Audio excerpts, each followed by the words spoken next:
Hello everybody and welcome back to the Wardrobe Science channel. In today's episode I will show a little bit of a rock and mineral collection that I have, and I would also like to get to some of the news in the science community. So, to start off, let me explain why I'm wearing a mask. I am wearing this mask to avoid any dust particles from the rocks getting into my lungs, and I am also wearing this mask in order to stop mold spores from entering my lungs as well. You'll see why in a few minutes. These rocks are very, very dusty, very small particles falling off of them all the time. So, the news that I would like to talk about is a new series that I'm proposing for the channel that would just be a little news series.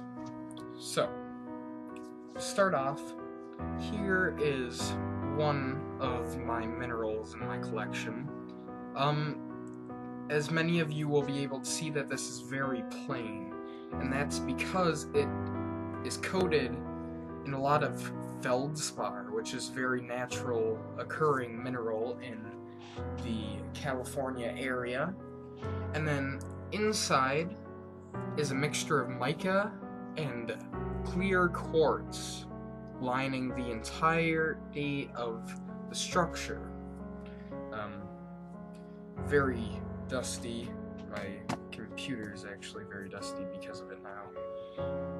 And then another one of my minerals. This is a clean cut mineral. This is another quartz. However, this was purchased. I didn't purchase this. This was a hand-me-down in my family. I also have some fossils and other such things, but I will get to that in a different episode. So, getting into the news. The first story of today is an exercise pill that has been studied for over a decade now and is getting closer to being used in a normal household. By normal, I mean, you know, average income family. This is not going to be something that is necessarily cheap.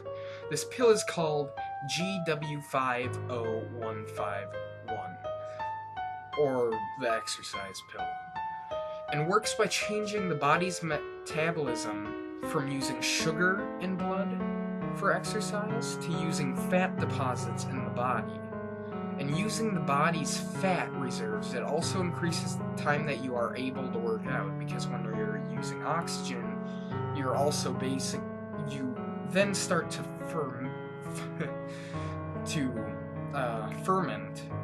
your inside of your body, which is what causes all the pain after a workout. The pill, however, is not meant for normally athletic people. It is being marketed towards people with disabilities and elderly people.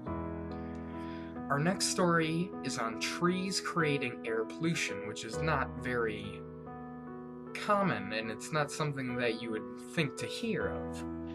Due to new studies, though, we have found that in heat waves during the summer, which is a very big thing in California, trees and other shrubbery will start to produce what makes up around 60% of the ground level ozone, which is what we would be breathing in, by bonding with other chemicals already in the air created from other types of contaminations. So this is not to say that we should stop efforts to plant shrubbery in cities, however. Trees are still useful in many ways, such as helping reduce storm runoff, and they convert carbon dioxide in the air into oxygen.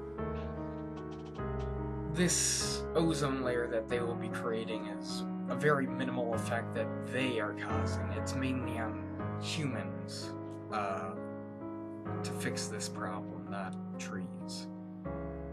So that basically wraps up the stories for today.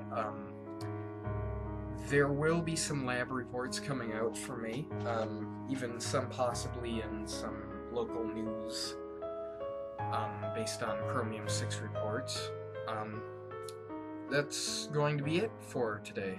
Thank you everybody for watching, and have a good evening.